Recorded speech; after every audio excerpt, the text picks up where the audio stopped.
इसको समझने में और इसको पाने में कोई कठिनता है ही नहीं। इसमें करना, समझना और पाना लागू होता ही नहीं, कारण कि यह नित्य प्राप्त है और जागृत, स्वप्न, सुषुप्ति आदि संपूर्ण अवस्थाओं में सदा ज्यों का त्यों मौजूद है। आत्मज्ञान जितना प्रत्यक्ष है उतना प्रत्यक्ष तो यह संसार भी नहीं है। तात्पर्य है कि हमारे अनुभव में आत्मज्ञान जितना स्पष्ट आता है उतना स्पष्ट संसार नहीं आता। इस बात को इस प्रकार समझना चाहिए, हम अपने बालकपन को देखें और वर्तमान अवस्था को देखें तो शरीर वही नहीं रहा, आदत वही नहीं रही, भाषा वही नहीं रही, व्यवहार वही नहीं रहा, स्थान वही नहीं रहा, समय वही नहीं रहा, साथी वही नहीं रहे, क्रियाएं वही नहीं रही, विचार वही नहीं रहे, सब कुछ बदल गया, पर सत्ता रूप से हम स्वयं नहीं बदले। तभी हम कहते हैं कि मैं तो वही हूं जो बालकपन में था। तात्पर्य यह हुआ कि जो बदल गया वह अलग स्वभाव वाला है और जो नहीं बदला वह अलग स्वभाव वाला है। जो नहीं बदला वह हमारा असली स्वरूप है, अर्थात शरीर ही है, और जो बदल गया वह शरीर है। यह आत्मज्ञान है। आचार्य जी, आत्मज्ञान का मतलब ज्ञान योग भी समझ लेंगे? हाँ हाँ, अभी बताया तो ना। फिर हाँ, बताया, ये बात ठीक है, किंतु इसमें प्रश्न ये होता है कि भक्ति योग सबसे सुगम बताया है और यहाँ महाराज जी ने बताया ये सबसे सुगम है, सबसे सरल है। क्या भाव है इसमें? नहीं, इसमें कठिनता क्या है? आप बताइए। ज्ञान योग के बारे में तो बार बार यही सुनते हैं कि कठिन है, कठिन है। तुलसीदास जी महाराज ने भी रामचरितमानस में ज्ञान को पहले गाय लाओ, उसको घास खिलाओ, फिर दूध दुओ, जमाओ, तब ज्ञान होता है, लिखा आप जानते हैं। ज्ञान योग का मार्ग कठिन बताया भाई जी, आप ध्यान दो। अच्छा, ज्ञान योग को कठिन नहीं बताया। इसे ज्ञान योग का मार्ग कठिन है। हाँ जी, अब आप तो देखो स्वामी सुगमता भक्ति योग में भक्ति हाँ बोलिए। ज्ञान योग का मार्ग कठिन है, भक्ति योग का मार्ग सरल है। हाँ, ज्ञान प्राप्ति आसान है और भक्ति योग में भगवान का जो स्वरूप है उसको हाँ, जानना कठिन है। भगवान को स्वरूप से जानना कठिन पड़ता है। अच्छे अच्छे लोग भी विचलित हो जाते हैं भगवान का, जब भगवान के स्वरूप पे बात। देखो, भक्ति करना, भक्ति स्वतंत्र सकल गुण खानी, बिना ही गुण प्रयास खाने। हाँ, खानी। प्रयास ही कुछ, बिना कुछ प्रयास के ही हो जाता है। लेकिन जब भक्ति का जो अंतिम स्थान आता है, जब भक्ति का अंतिम पड़ाव आता है तो अच्छे अच्छे लोग भी विचलित हो जाते हैं। जैसे जनक जी भी हुए। जनक जी भगवान को जानते थे, लेकिन जब भगवान का सगुण रूप सामने आया तो ये सगुण रूप इतना, भाई जी, इतना मुश्किल है इसको समझना कि कोई समझ ही नहीं पाता इसे। तो जनक जी तो मुग्ध हो गए, उसपे आनंद विभोर हो गए। ये मुग्ध होना, देखो, मुग्ध होना और तत्व से जानना ये दोनों अलग बातें हैं। जो तत्व से जानता है वो मुग्ध नहीं होता, और जो मुग्ध हो जाता है उसका तत्व गायब हो जाता है।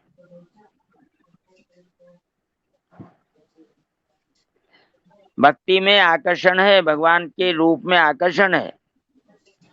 हाँ जी। और तत्व में तो तत्व ज्ञान है, अज्ञान खत्म हो जाता है।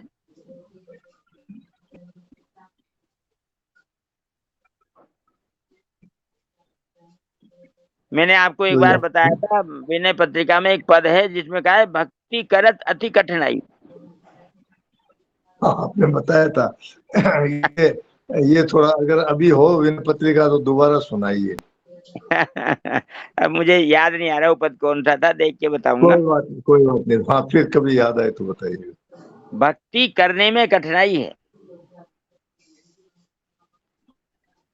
भक्त बनने में कोई कठिनाई तो नहीं है ये भाई जी। आपस में विरुद्ध बातें नारायण कैसे नारायण हुई? महाराज जी, ये अच्छा। आज जो आपने अभी बात बताई है, इस बात से तो हमें तो बड़ा मतलब अचंभा हो रहा है। हम तो भक्तियों को बहुत श्रेष्ठ मानते हैं।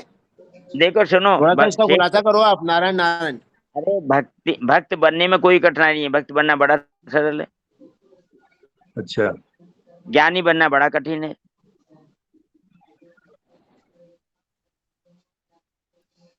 भक्ति पूर्वक भगवान को प्राप्त करना और ज्ञान हम्म। पूर्वक भगवान को तत्व से जानना,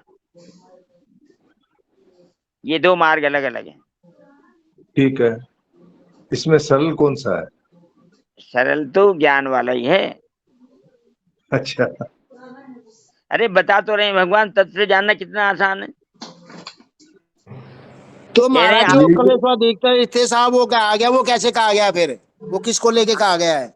आत्मज्ञान जितना प्रत्यक्ष है उतना प्रत्यक्ष संसार भी नहीं है। आप संसार को तो सब जानते ही हो, हाँ जी। हाँ हाँ। कहते हो ना कि संसार तो दिखता है, भगवान दिखते नहीं, कैसे माने कैसे जाने। तो स्वामी जी महाराज उसी का उत्तर दे रहे हैं कि आत्मज्ञान जितना प्रत्यक्ष है उतना प्रत्यक्ष तो ये संसार भी नहीं है। ये साधकों तात्पर्य के है, लिए है या सिद्ध महापुरुषों के लिए ये बातें? ये तो साधकों की बात चल रही है, सिद्धों अच्छा। की कहाँ है। हाँ, कहते इसीलिए हैं पूछ रहा हूँ। इस बात को इस प्रकार समझना चाहिए कि हमारे अनुभव में आत्मज्ञान जितना स्पष्ट रूप से आता है उतना स्पष्ट रूप से संसार नहीं आता। अपने बालकपन को देखें, वर्तमान अवस्था को देखें, तो शरीर वही नहीं रहा। ये अनुभव की बात बताई जा रही है। हम्म। ये अनुभव किसको नहीं है? सबको है ये तो। आदत वही नहीं रही, भाषा वही नहीं रही, व्यवहार वही नहीं रहा, स्थान वही नहीं रहा, समय वही नहीं रहा। सब कुछ बदल गया, साथी वही नहीं रहे, क्रियाएं वही नहीं रही, विचार वही नहीं रहे, सब कुछ बदल गया, पर सत्ता रूप से हम स्वयं नहीं बदले। तभी तो हम कहते हैं कि मैं तो वही हूं जो बालकपन में था। यही आत्मज्ञान है। तात्पर्य यह हुआ कि जो बदल गया वह अलग स्वभाव वाला है, और जो नहीं बदला वह अलग स्वभाव वाला है। जो नहीं बदला वह हमारा असली स्वरूप है, अर्थात शरीर ही है, और जो बदल गया वह शरीर है। यही आत्मज्ञान है। इससे पहले इस बात पर कभी ध्यान ही नहीं गया, पढ़ा तो अनेक बार है। आप देखो ना, इतनी आसानी से आत्मज्ञान, तत्व ज्ञान और ब्रह्म विद्या, ब्रह्म ज्ञान, ये स्वामी जी बता सकते हैं, और किसी में हिम्मत है? ऐसा तो सुनने में नहीं आता है कहीं। और देखो आचार्य ये जी टिप्पणी, प्रणाम। भाई जी ये आचार्य जी टिप्पणी।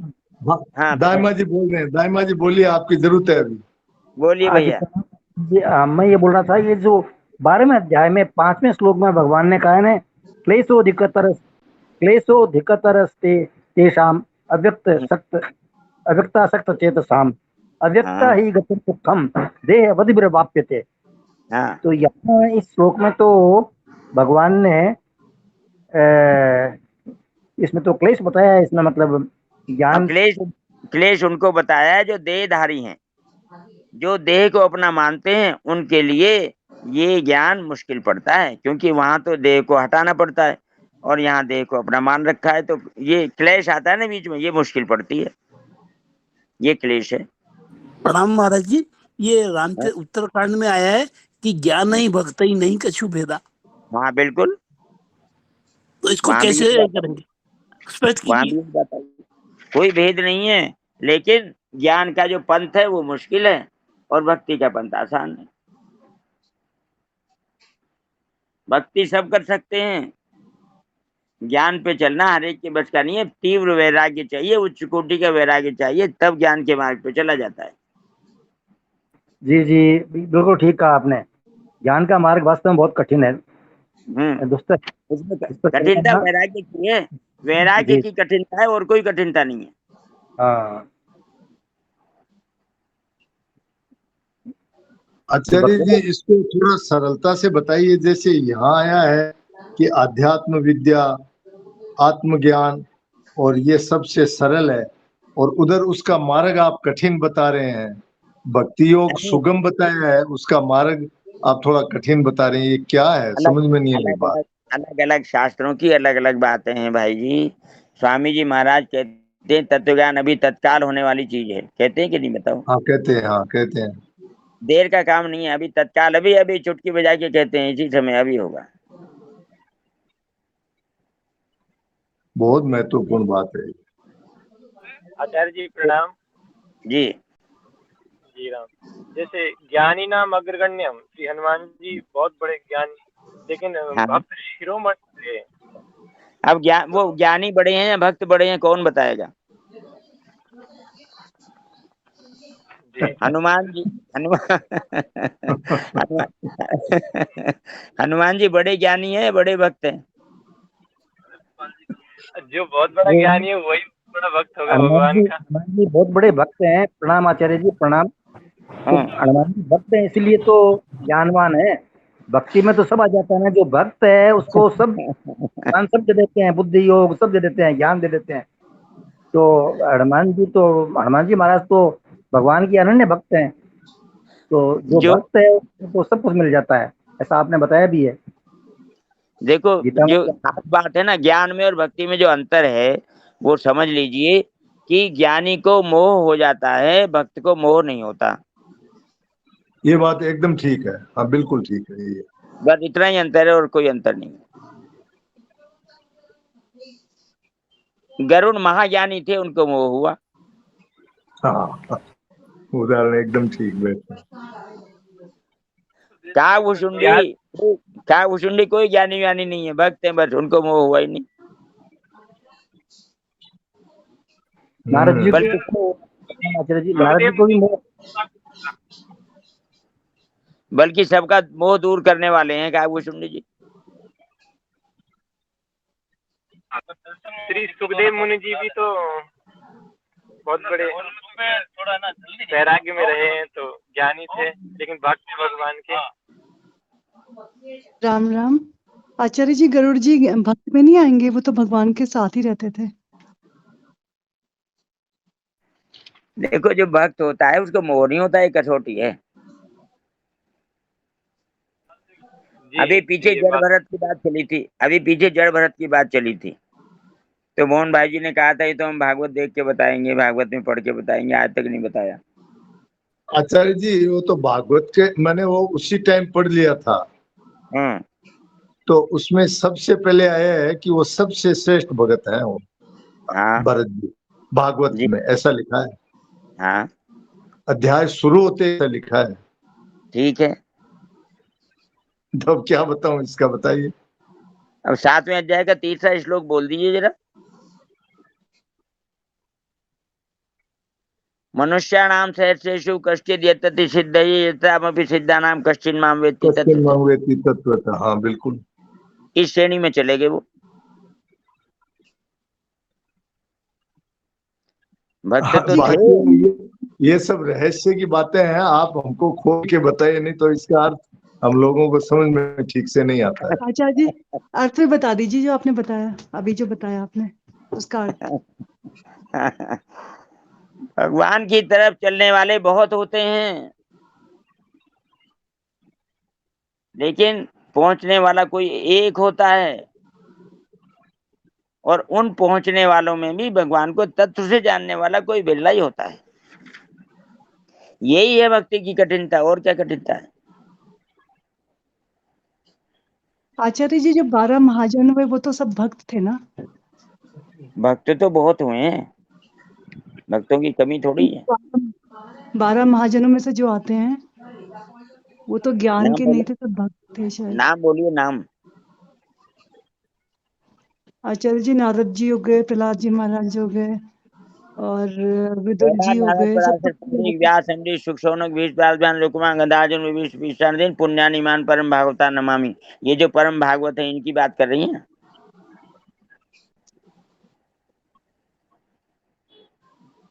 बोलिए। की बात कर रही हूँ, जो 12 महाजन हुए। हाँ हाँ, तो क्या इसमें क्या कहना है? ये सब परम भक्त ही थे भागवत ना, हैं, ज्ञान। ये परम भागवत हैं। जी। ये भगवान तो के ऐसे कि भक्तों में ज्ञानियों की बात। भागवत कहते हैं भक्त को, जी। ये भगवान के भक्तों में सबसे आगे हैं, सबसे ऊपर हैं। जी। इनका नाम पहले लिया जाता है। पहला इन 12-14 में भी पहला नाम प्रहलाद जी का है। ठीक है आचार्य जी, इस पैराग्राफ का मूल सारांश में भाव क्या समझे अध्यात्म विद्या से, ये जो अभी पढ़ा है? बात तो बहुत स्पष्ट है। देखो पहले यहाँ से चलो, मैं यहाँ से हाँ बताना चाहता हूँ कि जो टिप्पणी है ना, ये टिप्पणी हाँ है जिस विद्या से मनुष्य का कल्याण हो जाता है वह अध्यात्म विद्या कहलाती है, ऐसे लिखा। फिर उसके ऊपर टिप्पणी लिखी, अध्यात्म विद्या और राज विद्या इन दोनों में अंतर है। राज विद्या हम 9वें अध्याय में पढ़ाए हैं। हाँ ठीक है ये बात। अध्यात्म विद्या में निर्गुण स्वरूप की मुख्यता है। अब सुनिए, हाँ जी और राज विद्या में सगुण स्वरूप की मुख्यता है। ठीक है। संसार का अभाव करके निर्गुण परमात्मा को जानना अध्यात्म विद्या है। ठीक है। सब देश, सब काल, सब वस्तु, सब व्यक्ति, सब परिस्थिति, सब घटना आदि में व्यापक रूप से नित्य निरंतर रहने वाले सगुण परमात्मा को जानना राज्य विद्या है। ठीक है। अब आगे स्वामी जी महाराज परिशिष्ट भाव में कह रहे हैं कि लौकिक विद्याओं में असल में क्या है कि राज विद्या जो है ये तो है अलौकिक विद्या, और ये जो हाँ अध्यात्म विद्या है लौकिक विद्या है। हाँ ठीक है ये बात। तो लौकिक विद्याओं में अध्यात्म विद्या अर्थात आत्मज्ञान श्रेष्ठ है। इसी को गीता के अध्यायों की पुष्पिका में ब्रह्म विद्या कहा गया है। अब कहते हैं अध्यात्म विद्या अर्थात आत्मज्ञान को अपनी विभूति बताने का कारण है कि यह सबसे सरल है। यहाँ विभूतियों का विषय चल रहा है ना, भगवान ने इसको अपनी विभूति बताया। तो विभूतियों को जानना क्या मुश्किल काम है? विभूतियों के द्वारा भगवान को जानना तो कितना आसान काम है। हाँ ठीक है ये बात। सबसे सुगम है, सबसे सरल है, और सबके प्रत्यक्ष अनुभव की बात है। इसको करने में, इसको समझने में और इसको पाने में कोई कठिनता है ही नहीं। इसमें करना, समझना और पाना लागू होता ही नहीं। क्यों? क्योंकि यह नित्य प्राप्त है और जागृत, स्वप्न, सुषुप्ति आदि संपूर्ण अवस्थाओं में सदा ज्यों का त्यों मौजूद है। इसका कभी अभाव होता ही नहीं।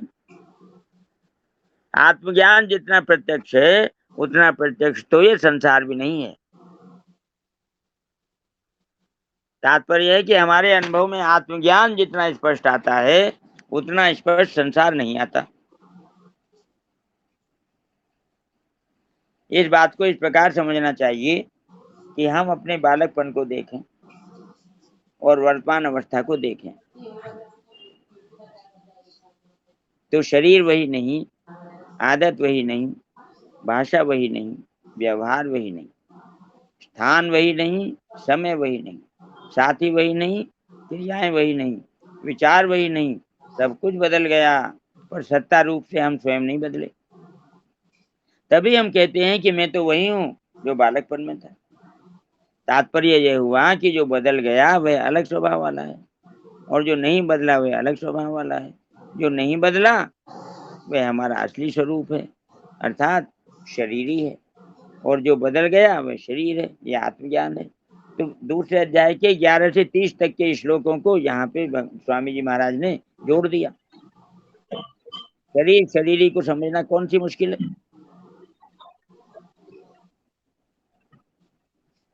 नहीं ये बात, ये जो समझाने का पैराग्राफ आपने पढ़ा है हाँ ठीक से समझ में आ गया सब।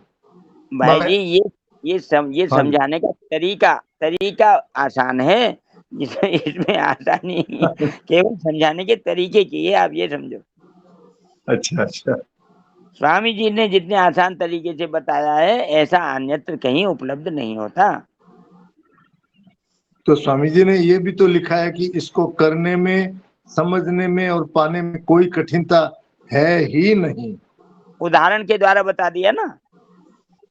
हाँ बताओ जी। क्या कहता है इसमें।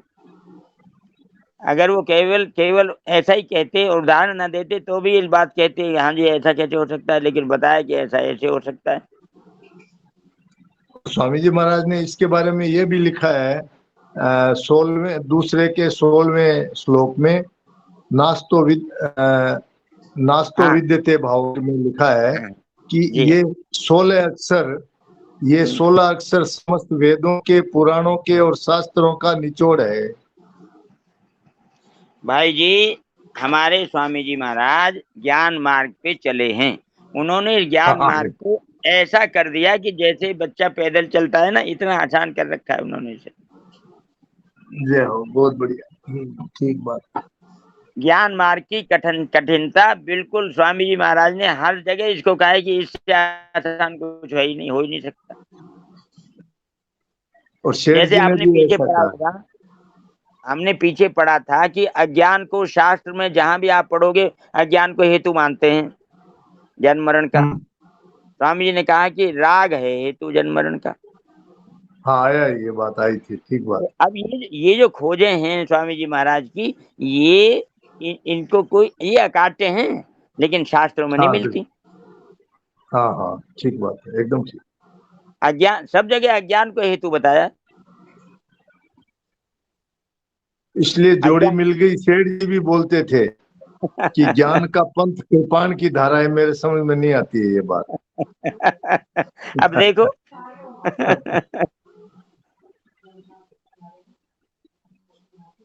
बहुत बढ़िया, महापुरुष ठीक है। जो महापुरुष जो शास्त्रों का अर्थ निकालते हैं अपने अनुभव के अनुसार, हाँ जी, उसके हाँ जी, उसके आधार पर सिद्ध होता है कि आसान है या कठिन है।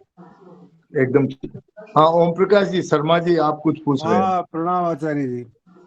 तो इसका मतलब लौकिक विद्याओं में ये अध्यात्म विद्या, आत्मज्ञान करना, ये सबसे श्रेष्ठ बताया। इसका मतलब जो राज विद्या है, सगुण परमात्मा का जो भक्ति योग है, भक्ति से, तो वो फिर अलौकिक विद्या हो गई, राज विद्या। वो अलौकिक है, उसमें 8 गुण बता के उसको भी सरल और सुगम बताया है। अच्छा, तो ये लौकिक विद्या मतलब, और जो हम लोक शास्त्र में जैसे कोई भी विद्या है उन सब में श्रेष्ठ है आत्मज्ञान वाली। ये लौकिक निष्ठा है, इसलिए लौकिक विद्या में आ गई। कारण योग, लौकिक विद्या का मतलब देखो, लौकिक अलौकिक का हाँ ये अंतर आप बताओ। समझो कि जहाँ भगवान इन्वॉल्व हो जाए वहां पे अलौकिक हो जाता है, जहाँ संसार इन्वॉल्व रहे वहां पे लौकिक होता है। अच्छा, ये लौकिक तब हो गया, ये समझ। मतलब यहाँ संसार के अभाव से आत्मज्ञान होता है, इसलिए ये लौकिक हो गया। संसार आ गया ना इसमें, उसमें तो सबको भगवान ही समझते हैं, हर संसार को वो भी भगवान ही है, तो ये कृष्णा अलौकिक हो गया। 13 नंबर। हाँ जी, बोलिए भाई जी, क्या कह रहे हैं? हाँ, हो गया सबका समाधान 33वें श्लोक में। अच्छा ठीक है। अक्षराणामकारोऽस्मि द्वन्द्व सामासिकस्य च अहमेवाक्षय कालो धाता अहम विश्वतो मुखः। अक्षरों में आकार और समासों में द्वंद्व समास। मैं हूं, अक्षय काल है, अक्षय काल अर्थात काल का भी महाकाल तथा सब और मुख वाला धाता, सबका पालन पोषण करने वाला भी मैं ही हूं।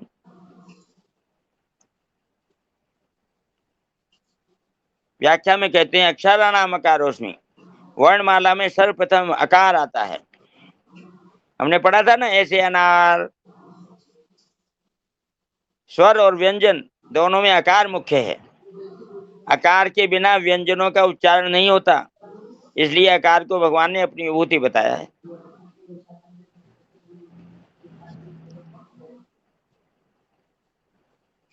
द्वंद्व सामासिक है, जिससे दो या दो से अधिक शब्दों को मिलाकर एक शब्द बनता है, उसको समास कहते हैं। दो अक्षर मिलते हैं तो संधि होती है, और जब दो शब्द मिलते हैं तो समास होता है। ये अंतर है संधि और समास में। तो स्वामी जी महाराज बता रहे हैं, जिससे दो या दो से अधिक शब्दों को मिलाकर एक शब्द बनता है, उसको समास कहते हैं। समास कई तरह के होते हैं, उनमें अव्ययी भाव, तत्पुरुष, बहुव्रीहि और द्वंद्व, ये चार मुख्य हैं। दो शब्दों के समास में यदि पहला शब्द प्रधानता रखता है तो वह अव्ययी भाव समास होता है। इतनी अच्छी तरह समास पढ़ाई है स्वामी जी महाराज ने कि हमें बचपन में पढ़े थे, समझ में नहीं आते थे, अब समझ में आए। यदि आगे का शब्द प्रधानता रखता है तो वह तत्पुरुष समास होता है। यदि दोनों शब्द अन्य के वाचक होते हैं तो बहुव्रीहि समास होता है, और यदि दोनों शब्द प्रधानता रखते हैं तो वह द्वंद्व समास होता है। द्वंद्व समास में दोनों शब्दों का अर्थ मुख्य होने से भगवान ने इसको अपनी विभूति बताया है।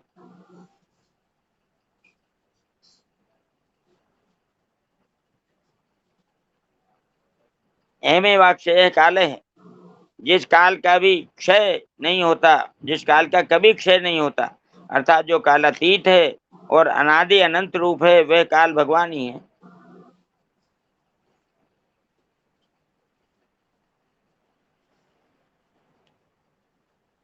सर्ग और प्रलय की गणना तो सूर्य से होती है, पर महाप्रलय में जब सूर्य भी लीन हो जाता है तब समय की गणना परमात्मा से होती है। इसलिए परमात्मा अक्षय काल है। महाप्रलय में ब्रह्मा जी लीन हो जाते हैं।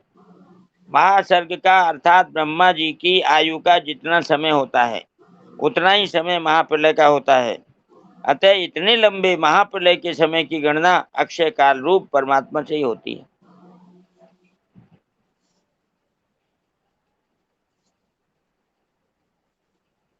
इसलिए परमात्मा अक्षय काल है। 30वें श्लोक के काले कलयतामहम पदों में आए काल में और यहाँ आए अक्षय काल में क्या अंतर है? वहां जो काल है वह एक क्षण भी स्थिर नहीं रहता। पृष्ठ संख्या 730 बदलता रहता है। वो ज्योतिष वाला काल है। वह काल ज्योतिष शास्त्र का आधार है और उसी से संसार मात्र के समय की गणना होती है। परंतु यहाँ जो ये अक्षय काल है वह परमात्मा स्वरूप होने से कभी बदलता नहीं। वह अक्षय काल सबको खा जाता है और स्वयं जो का त्यों ही रहता है। अर्थात इसमें कभी कोई विकार नहीं होता। उसी अक्षय काल को यहाँ भगवान ने अपनी विभूति बताया है। आगे 11वें अध्याय में भी भगवान ने कालोस्मि 11वें अध्याय के 32वें श्लोक में अक्षय काल को अपना स्वरूप बताया। कालोस्मि लोक क्षय के प्रयुद्धो लोकान समाहर्तुम यह प्रयुक्त तेपि त्वाम न भविष्यन्ति सर्वे ये वस्थिता प्रत्यनीकेषु। भगवान ने 3 जगह काल की बात बताई है। एक जगह काल को ज्योतिष वाला काल बताया है जो निरंतर बदलता है, कभी भी बिना बदले नहीं रहता। 2 जगह बताया है कि जिसमें कभी विकार आता ही नहीं, 11वें अध्याय का 32वां श्लोक और इधर 10वें अध्याय का 33वां श्लोक। धाता मिश्रितो मुख है। सब और मुख वाले होने से भगवान की दृष्टि सभी प्राणियों पर रहती है। अतः सबका धारण पोषण करने में भगवान बहुत सावधान रहते हैं। किस प्राणी को कौन सी वस्तु कब मिलनी चाहिए इसका भगवान खूब ख्याल रखते हैं और समय पर उस वस्तु को पहुंचा देते हैं। इसलिए भगवान ने अपना विभूति रूप से वर्णन किया है।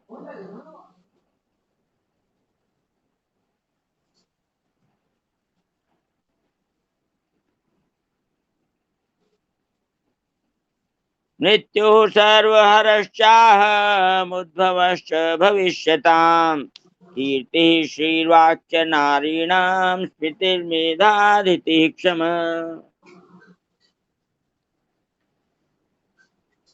सबका हरण करने वाली मृत्यु और भविष्य में उत्पन्न होने वाला मैं हूँ। तथा स्त्री जाति में कीर्ति, श्री, वाक अर्थात वाणी, स्मृति, मेधा, धीति और क्षमा में हूँ। मृत्यु सर्वहरश्चाहम व्याख्या में कहते हैं, मृत्यु में हरण करने की ऐसी विलक्षण सामर्थ्य है कि मृत्यु के बाद यहाँ की स्मृति तक नहीं रहती, सब कुछ अपहृत हो जाता है। वास्तव में यह सामर्थ्य मृत्यु की नहीं है, प्रत्युत परमात्मा की है।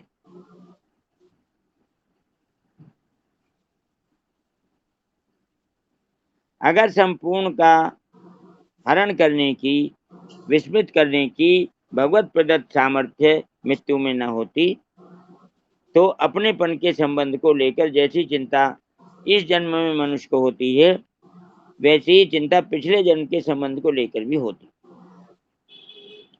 मनुष्य न जाने कितने जन्म ले चुका है, अगर उन जन्मों की याद रहती तो मनुष्य की चिंताओं का, उसके मोह का कभी अंत आता ही नहीं। परंतु मृत्यु के द्वारा विस्मृति होने से पूर्व जन्मों के कुटुंब, संपत्ति आदि की चिंता नहीं होती। इस तरह मृत्यु में जो चिंता, मोह मिटाने की सामर्थ्य है, वह सब भगवान की है।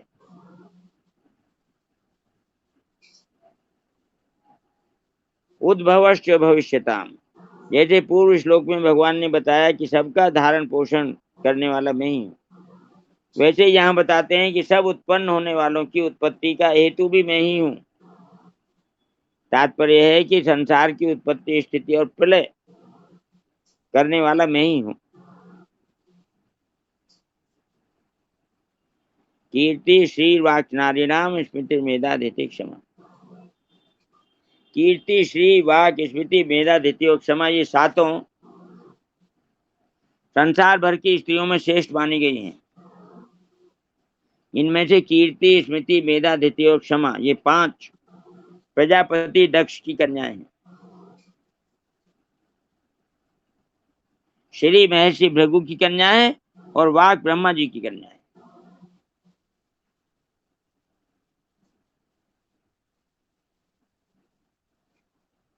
कीर्ति, श्री, वाक, स्मृति, मेधा, धीति और क्षमा, ये सातों स्त्रीवाचक नाम वाले गुण भी संसार में प्रसिद्ध हैं।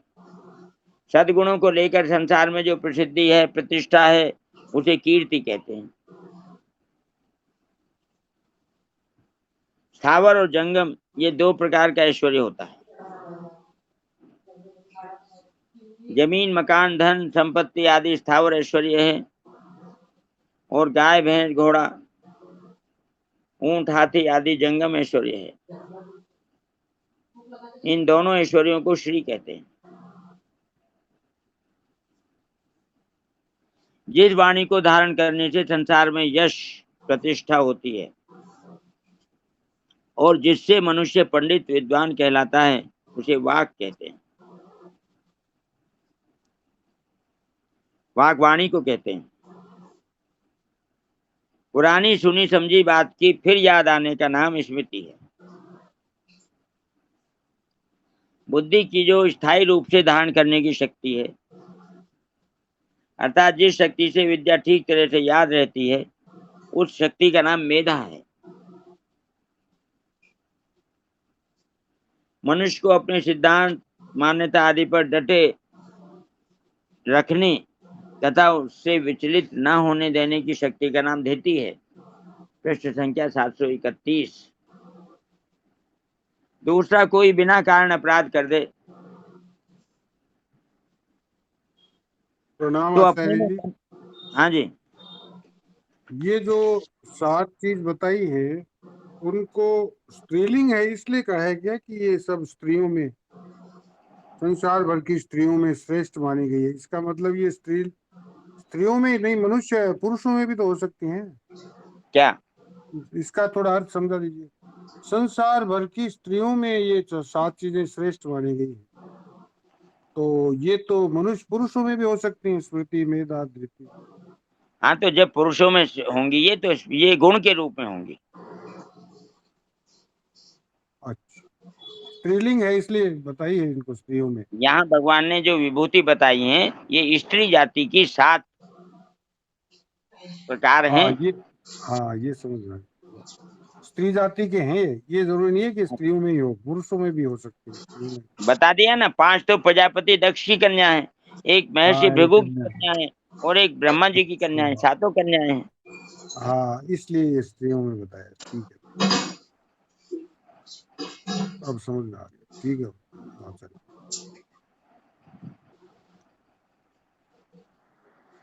दूसरा, कोई बिना कारण अपराध कर दे तो अपने में दंड देने की शक्ति होने पर भी उसे दंड न देना, और उसे लोक परलोक में कहीं भी उस अपराध का दंड न मिले, इस तरह का भाव रखते हुए उसे माफ कर देना।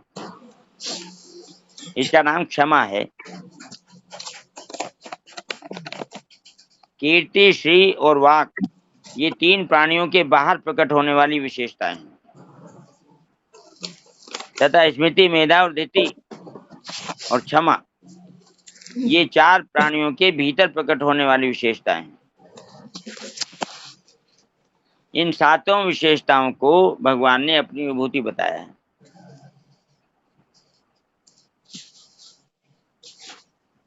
यहाँ जो विशेष गुणों को विभूति रूप से कहा है, उसका तात्पर्य केवल भगवान की तरफ लक्ष्य कराने में है। किसी व्यक्ति में ये गुण दिखाई दें तो उस व्यक्ति की विशेषता न मानकर भगवान की विशेषता माननी चाहिए, अर्थात भगवान की याद आनी चाहिए। यदि ये गुण अपने में दिखाई दें तो इनको भगवान के ही मानना चाहिए, अपने नहीं। कारण कि ये दैवी संपत्ति है, भगवान की संपत्ति है, जो भगवान से ही प्रकट हुई है। इन गुणों को अपना मान लेने से अभिमान पैदा होता है, जिससे पतन हो जाता है, क्योंकि अभिमान संपूर्ण आसुरी संपत्ति का जनक है। साधकों को जिस किसी में जो कुछ विशेषता, सामर्थ्य दिखे तो जगत उसे उस वस्तु व्यक्ति का न मानकर भगवान की ही मानना चाहिए। जैसे लोमश ऋषि के शाप से काकभुशुंडी ब्राह्मण से चांडाल पक्षी बन गए, पर उनको न भय हुआ, न किसी प्रकार की दीनता आई, और न कोई विचार ही हुआ। प्रत्युत उनको प्रसन्नता ही हुई, कारण कि उन्होंने इसमें ऋषि का दोष न मानकर भगवान की प्रेरणा ही मानी। सुनु खगेश नहीं कछु ऋषि दूषण, और प्रेरक रघुवंश विभूषण। मानस उत्तरकांड 113वां दोहा, पहली चौपाई। ऐसे ही मनुष्य सब वस्तु, व्यक्ति, घटना, परिस्थिति आदि के मूल में भगवान को देखने लगे तो हर समय आनंद ही आनंद रहेगा।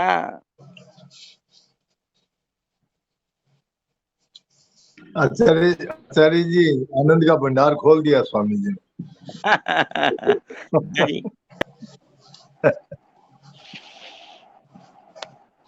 आनंद आनंद आनंद, सेठ जी का आनंद है ना 18 प्रकार का। कितना? 18 बार बोलते हैं। अच्छा, वो थोड़ा सुनाइए ना, इच्छा है सुनने की। मुझे याद नहीं है सारा, मुझे कहीं से देख के ही बोलूंगा। एक बार बालक ब्रह्मचारी ब्रजवासी जी ने बोला था, वो बहुत बढ़िया। उनसे ही बुलवाइए। ब्रजवासी जी अभी ध्यान में हो तो सुनाइए। वो दौरे पे गए थे, वहां लिखा था ये। वहाँ लिखा हुआ बता रहे थे। कुछ याद हाँ, है मुझे। ब्रजवासी जी बंद करो। है। हाँ, ब्रजवासी जी आगे बोलो। ब्रजवासी जी। जी राम जी।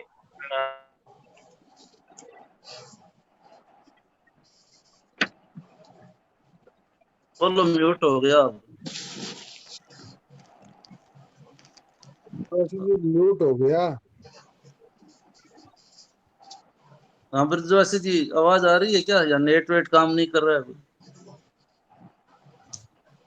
तो ठीक है, यातमोहन लाल जी इनका तो काम नहीं कर रहा है। कमल तो मुझे याद है, जैसे अखंड आनंद, परमानंद, आनंद ही आनंद, अपार आनंद, ऐसे कुछ आते हैं कई प्रवचनों में सेठ जी के।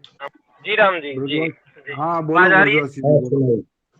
आ रही है, सुनाइए। अब आ रही है, आवाज आ रही है। जी राम। आनंद आनंद, सत आनंद, चित आनंद, पूर्ण आनंद, अचल आनंद, ध्रुव आनंद, शांत आनंद, घन आनंद, बोध स्वरूप आनंद, ज्ञान स्वरूप आनंद, अमृत स्वरूप आनंद, स्वरूपानंद आनंद, आत्मानंद आनंद, ब्रह्मानंद, विज्ञान आनंद, कैवल्यानंद, महदानंद, अजरानंद, अक्षरानंद, नित्य आनंद, अव्यय आनंद, अनंत आनंद, अपार आनंद, परात्परानंद, असीम आनंद, परमानंद, अनिर्वचनीय आनंद, अचिंत्य आनंद, अपरिमेय आनंद, निरतिशय आनंद, आनंद में आनंद, आनंद में ही आनंद, आनंद से ही आनंद, आनंद को ही आनंद, आनंद ही आनंद, आनंद ही आनंद, आनंद आनंद। नारायण। वाह वाह, बहुत बढ़िया। आचार्य जी, मैंने जो आनंद के शब्द सुने, शेर जी 24 घंटा इसी आनंद में मगन रहते थे। हाँ, वही तो बात है भाई जी, वही ऐसे यही हमारा स्वरूप है आचार्य जी, यही हमारा स्वरूप है, यही हमारा स्वरूप। हाँ, स्वामी जी महाराज ने कहा है, ऐसे ही मनुष्य सब वस्तु, व्यक्ति, घटना, परिस्थिति आदि के मूल में भगवान को देखने लगे तो हर समय आनंद ही आनंद रहेगा। बिल्कुल दाइमा जी, आपने एकदम ठीक बात कही, यही स्वरूप है हमारा, बिल्कुल ठीक कहा जी। प्रणाम प्रणाम।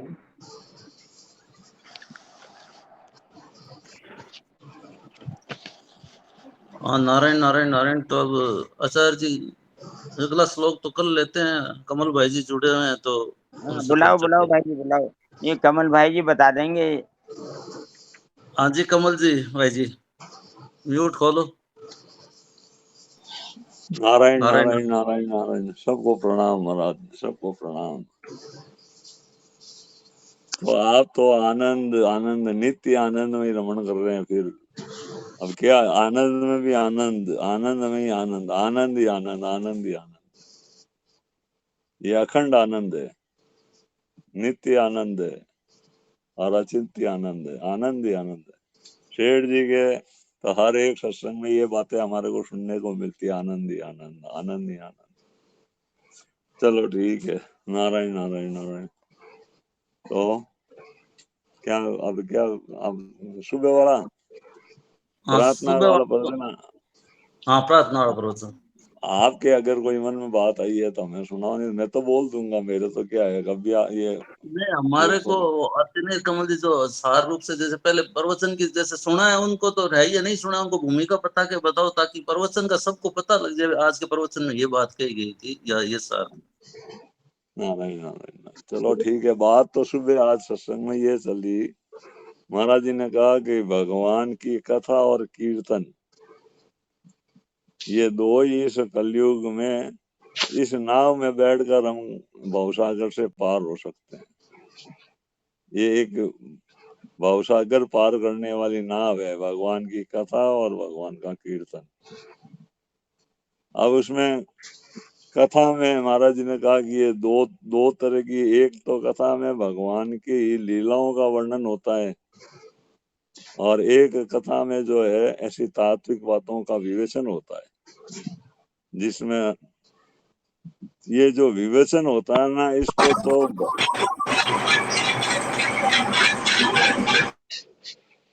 कुछ कहना चाहते हैं क्या?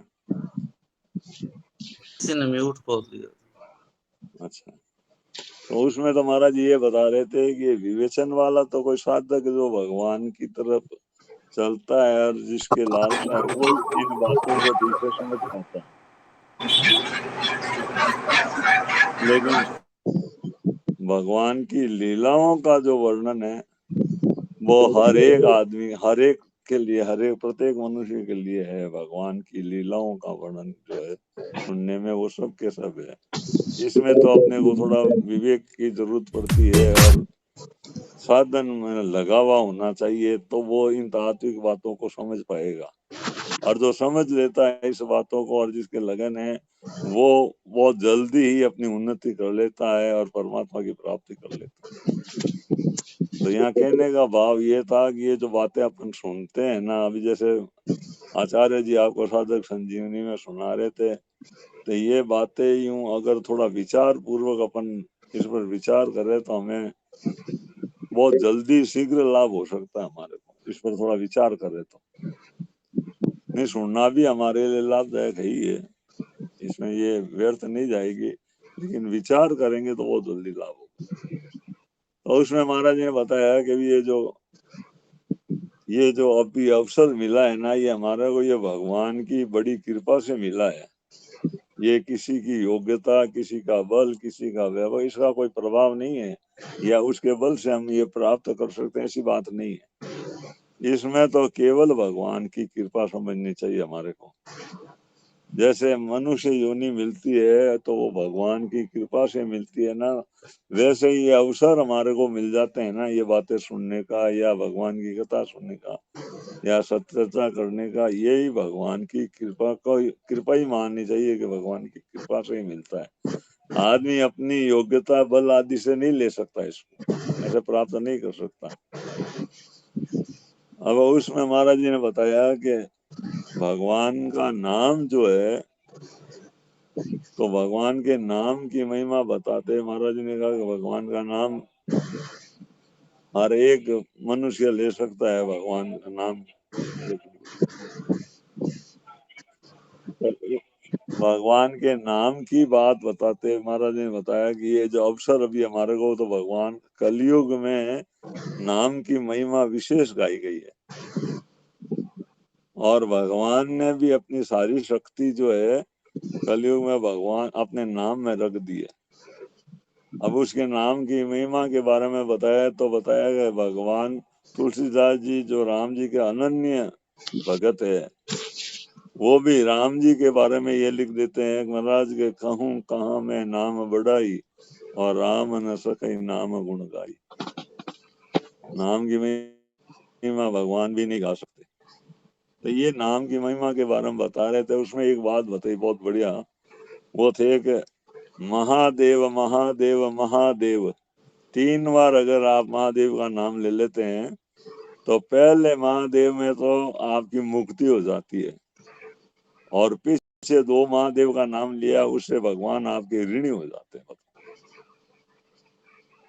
भगवान आपके ऋणी हो जाते हैं कि ये ऋण उतारे कैसे आपका। तो ऐसे जो भगवान के नाम में लगे हुए हैं उनके तो भगवान ऋणी हो ही जाते हैं। लेकिन अब यहाँ एक बात बताना चाह रहे हैं कि यहाँ वास्तव में हमारी ये साधन मार्ग में सबसे बड़ी बाधा क्या है। तो वहाँ ये बताया कि एक तो सुख भोगने की चाह और एक संग्रह करने की वृत्ति, ये भारी बाधा है इसमें। अपने गीता में भी आया है कि भोगेश्वर्य प्रसक्ता नाम तया पत चेतसाम व्यवसायत्मिका बुद्धि समाधो न विधीयते। तो यहाँ तो महाराज जी ने ये अर्थ करते हुए बता दिया कि वो तो ये निश्चय नहीं कर पाता कि मुझे परमात्मा की प्राप्ति करनी है। यानी जो भोग और संग्रह में लगा हुआ है वो तो ये निश्चय भी नहीं कर पाता कि मुझे परमात्मा की प्राप्ति करनी है। तो महाराज जी ने कहा कि ये बड़ी बाधा है, लेकिन इस बाधा को दूर करने के लिए दो युक्ति भी बताई, जो तुलसीदास जी ने अपने रामायण के अंतिम समय अंतिम दोहा लिखा। उसमें महाराज जी बता रहे थे कि लिखा कि कामई नारी पियारी जिमी और लोभई प्रिय जिमी धाम, तिमी रघुनाथ निरंतर और प्रिय लागो मेरा। तो क्या बता रहे हैं कि कामी पुरुष को जैसे स्त्री प्यारी लगती है और लोभी आदमी को जो है संग्रह प्यारा लगता है, यानी ज्यादा संग्रह कर ले तो वो ज्यादा प्यारा लगता है हमको। तो यहाँ महाराज जी बता रहे हैं कि कामई नारी प्यारी जिमी, यहाँ जो रूप प्यारा लगता है, वहां तो रूप में भगवान का स्वरूप बैठा हुआ है। और संग्रह करने की प्रवृत्ति है, ज्यादा इकट्ठा करना चाहते हैं तो महाराज जी कह रहे हैं कि संग्रह अपने भगवान के नाम का करें, राम राम राम राम, यानी इतना जितना नाम का संग्रह कर रहे। ये दो बातें हैं, एक तो संग्रह की जगह तो भगवान के नाम आ गया, और वहाँ जो रूप अगर अच्छा लगता है तो भगवान का स्वरूप बैठा दे। ये दो बातें बताकर फिर महाराज जी ने बताया कि वो है ना दादू जी के मन क्या हूँ रही, एक वो थी ना हूस रही मन माई, दादू जैसा नाम था वैसा लीना नाई, दे हलावा होते, और दे हलावा होते क्या है पूरी हंस रही मन सही होश रही मनमाए। मनमाए, होश रही मनमाए, यही बात बता रहे। तो यहाँ कहने का भाव के उनके मन में भी रह गई कि जैसा नाम था वैसा हमने लिया नहीं। तो उस नाम की महिमा में महाराज जी बता रहे हैं कि ये हमारे लिए खुला पड़ा है, अपन ले सकते हैं जब से। तो नाम संग्रह क्या करने की बात, अब महाराज जी ने उस नाम की महिमा का थोड़ा और विवेचन करते हुए फिर इसी बात को दोहराया। तो देखो, काम ही नारी प्यारी जिमी और लोभ ही प्रिय जिमी धाम। लेकिन एक बात और विचित्र बताते हैं कि तिमी रघुनाथ निरंतर और प्रिय लागो मई राम। तो तिमी रघुनाथ निरंतर शब्द देने का क्या भाव था? तो यहाँ ये कहना चाहते हैं कि स्त्री भी कामी पुरुष को जब तक अच्छी लगती है कि जब तक उसके पास रूप है, सौंदर्य है, तब तक वो उसको अच्छा लगती है। अगर वो कुरूप हो जाए, या स्त्री पुरुष और पुरुष स्त्री दोनों, केवल पुरुषों के लिए ही नहीं है। तो महाराज जी कहे कि अगर वो कुरूप हो जाए या तो उससे मन हट जाता है फिर। तो वहाँ तुलसीदास जी भगवान से कहते हैं महाराज ऐसी अवस्था हमारी नहीं होनी चाहिए, उनमें तो बाधा आ जाती है, लेकिन हमारा आपका नाम निरंतर प्यारा लगना चाहिए। और लोभ प्रिय जिमी दाम, रुपए भी महाराज कभी कभी हमारे लिए अभिशाप बन जाता है। जैसे बता रहे थे, घर में हजारों करोड़ों रुपए पड़े हैं और इनकम टैक्स वाला कोई छापा लगाना आ जावे तो मन में कैसे भाव आते हैं कि ना ये रुपए के चले जाओ तो ठीक है। तो उस समय रुपए अच्छे नहीं लगते। तो तुलसीदास जी महाराज कहते हैं ऐसे हमारे रुपए भी अच्छा नहीं लगे। ये जो एक बीच में बाधा आती है वे है नाथ आपके नाम में जो है, ये हमारी बाधा नहीं आनी चाहिए कि आपका नाम हमें निरंतर प्यारा लगता रहे। फिर इसकी वे क्या करते हैं, महाराज ने बताया कि ये नाम की महिमा बहुत है। उसमें क्या बताना चाह रहे थे कि उनके एक मित्र थे, उन्होंने कहा कि मैं 12-13 लाख नाम लेता हूँ। तो महाराज जी के मेरे भी संदेह हुआ, पहले तो संदेह था, लेकिन वो झूठ नहीं बोलते थे। तो संदेह कि इतना भाई अगर 24 घंटे भी नाम जप करे तो वो 2-2.5 लाख नाम से ज्यादा नहीं ले सकता। तो 12-13 लाख नाम तो महाराज जी ने कहा कि इसका भी समाधान हुआ। वहाँ काशी में वो थे एक, क्या नाम था उनका, गंधवाड़े बाबा, गंधवाड़े बाबा के चेले थे, चेला था वो वो। चले थे। उनका नाम था पंडित गोपीनाथ कविराज, वो हाँ, गंध वाले। गोपीनाथ कविराज जी। उन्होंने एक वो मानुषी लोक यात्रा की ऐसी पुस्तक नहीं लिखी नहीं, है। उसका नाम था मनीषी की लोक यात्रा, 7 हाँ, भाग में है। हाँ, मनीषी लोक यात्रा। विशुद्धानंद स्वामी श्री विशुद्धानंद परमहंस जी के शिष्य हैं। हाँ बिल्कुल। हाँ हाँ, उन्हीं के शिष्य है। और इनको जो है गंधवाला बाबा नाम से भी कहते थे। ये तंत्र, ये जो है तंत्र विद्या के बड़े जानकार थे, आचार्य थे वो। उन्होंने ये बताया कि ब्रह्मा जी जब भगवान ने अपने नाभि से ब्रह्मा कमल को प्रकट किया और कमल से ब्रह्मा जी हुए, तो उन्होंने भी अपनी नाभि से कमल तो प्रकट कर दिया, लेकिन ब्रह्मा जी को नहीं कर पाए। इतनी इनके पास सामर्थ्य थी और इनके शरीर से निरंतर सुगंध आती थी। तो ये गोपीनाथ जी ने उनसे कहा महाराज एक बार माला फेर रहे थे तो माला फेर के गए, तो उन्होंने कहा कि मेरे साथ महाराज मेरे इतना नाम ये कैसे हो गया, इतना नाम कैसे हो जाता है। तो उन्होंने इस बात का खुलासा किया। उन्होंने बताया कि जिस समय मन आपका भगवान में एकाग्र हो जाए, मतलब भगवान के साथ जुड़ जावे, वो काल जो होता है ना, वो इस काल से ऊपर हो जाता है। तो वो काल इस काल के अंतर्गत नहीं होता। उस काल में जितना समय आपका भगवान के साथ एकता मतलब रहती है ना, वो उसमें बहुत जल्दी काम हो जाता है। जैसे महाराज जी ने दृष्टांत अब अपनी माइक का दे रहे थे कि मैं बोल रहा हूँ अभी, अगर ये बिजली का कनेक्शन काट दूं तो आपकी आवाज नहीं आएगी आपको, और इसको जोड़ देता हूँ दूर तक आवाज सुनाई देती है। ऐसे ही आपका जब मन यानी आपका साधन उस समय भगवान में एक रूप हो जाए, भगवान के साथ एकता हो जाए, ऐसी तल्लीनता हो जाए, तो वो इस काल से ऊपर उठ जाता है। और इस काल से ऊपर उठने पर फिर वो दिव्य काल होता है। उस दिव्य काल में अपना यहाँ का थोड़ा समय भी वहाँ बड़ा समय हो जाता है। तो इस तरह से महाराज जी ने कहा, जब ये सुना तो मेरे ये संशय मिट गया, मेरे भी संदेह दूर हुआ, मुझे उस पर बात हो। तो महाराज जी ये कहना चाह रहे थे, वो नाम अपने लिए यह अवसर मिला हुआ है। नारायण नारायण नारायण नारायण नारायण नारायण नारायण। अभी कुछ दिन वाले प्रवचन में या सुबह नारायण क्या पूछ रहे हो ब्रजवास सिंह? जी नहीं, बस इतना ही कहना था कि उन्हें ज्ञानगंज जाने का सौभाग्य प्राप्त हुआ था। ये जो गंध बाबा का नाम लिए, दिव्य गंध उनके शरीर से आती थी और वो प्रकट करने में सक्षम थे, यहाँ तक कि भगवान की जैसी सुगंध भी हो। ऐसा विवरण जी मिलता है। राम राम राम राम। दिनेश जी क्या कह रहे राम थे? राम। हाँ, मैं ये कह रहा था कि ज्ञानगंज में महातपा बाबा नाम के योगीराज थे, जिनकी उम्र थी 1400 वर्ष, और वहां से भृगु राम जी महाराज जी आए थे वर्धमान। वहां से स्वामी विशुद्धानंद जी महाराज को योग मार्ग से लेके गए थे ज्ञानगंज।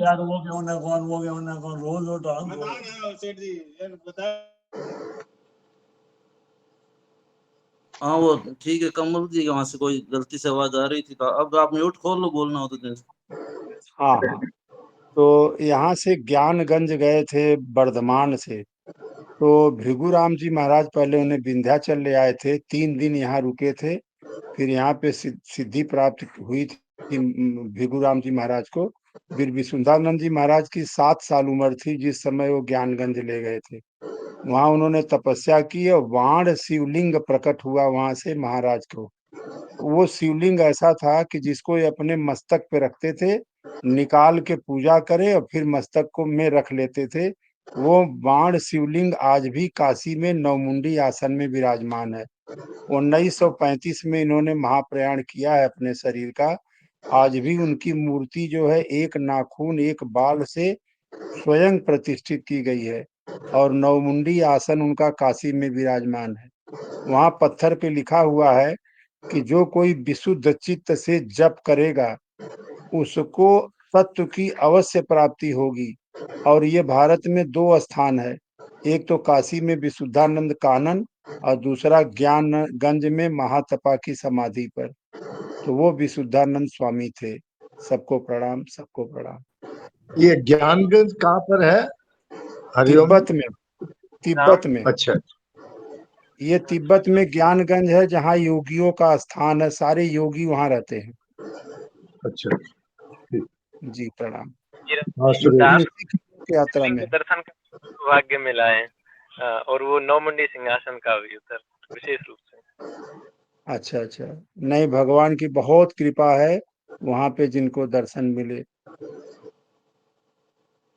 नारायण नारायण। चलो ठीक है, चर्चा हो गई, समय भी हो गया आज का। तो अब कल अमावस्या है 27 अप्रैल रविवार को। तो सभी को उत्साह के साथ सुबह 8 से 10 गीता जी का पाठ रहेगा, पाठ करना रहेगा। तो दिनेश जी आप फिर करोगे क्या पाठ? आपको जैसे फिर ऑपरेशन कराया हुआ था। हाँ, वैसे सब्स्टिट्यूट तो रख लीजिए, लेकिन अगर हमारा हृदय नहीं मानेगा तो मैं तो करूंगा भाई, जो होगा। नहीं क्यों करो, तो हृदय तो भगवान का ही है। तो आप जैसे मन मन में करते रहे ना, उसमें वो तो उतना ही लाभ है। हाँ तो कल ठीक है, कल जैसे ये हाँ ये नहीं ये आपकी राय बहुत अच्छी है। हम पाठ मन में करेंगे, कोई बहन भाई करेंगे उस समय। हाँ वो बहन भाई उसकी जगह कोई भी कर देगा, ठीक है। जी तो बिल्कुल ठीक, सभी बिल्कुल को ठीक। बड़े उत्साह के साथ जुड़ना है। और एक भाई बहन जुड़े हुए हैं तो ठीक है, एक दो को फोन भी कर दिया है कि जो बहुत ज्यादा फास्ट पाठ करते हैं, तो वो क्या जो साथ में पाठ करते हैं उनको बहुत प्रॉब्लम होती है। वो इतने फास्ट भी नहीं करना है, फास्ट तो करना अच्छी बात है, पर इतना फास्ट भी अच्छी बात नहीं है कि वो दूसरों का शब्द भी छूट जाए। तो इसलिए उतना फास्ट नहीं करना है। दूसरी बात है, एक जैसे कोई भी जैसे मान लो जो पाठ करने वाले हैं किसी कारण से नहीं जुड़े, तो हम लोग जिनका नाम बोले ना उन्हीं को वो पाठ करना, फिर बीच में कोई ये नहीं बोले मैं कर दूंगा, तो उससे हम लोगों को थोड़ा डिस्टर्ब होता है और समय भी जैसे अपने लगता है। तो इसीलिए इन बातों का आपसे प्रार्थना है कि अपने सब ध्यान रखेंगे और सुबह बड़े उत्साह के साथ आचार्य जी के सानिध्य में प्रारंभ होएगा और संपूर्ण आचार्य जी की सानिध्य में ही होएगा। तो ऐसी आप सबसे प्रार्थना है। अब देवकिशन भाई जी आप सुना दो कोई पद भजन, या किसी और बहन भाई ने सुनाना हो तो। हाँ सुना दो। सुना दियो। मैं नहीं मेरा नहीं ये तन किसी का है दिया, जो भी अपने पास है वो धन किसी का है दिया। मैं नहीं मेरा नहीं ये तन किसी का है दिया।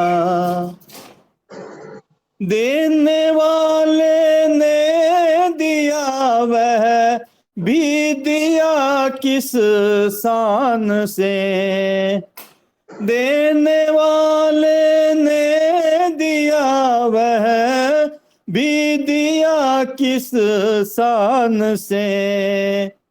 मेरा है यह लेने वाला कह उठा अभिमान से, मेरा है यह लेने वाला कह उठा अभिमान से। मेरा है यह कहने वाला मन किसी का है दिया।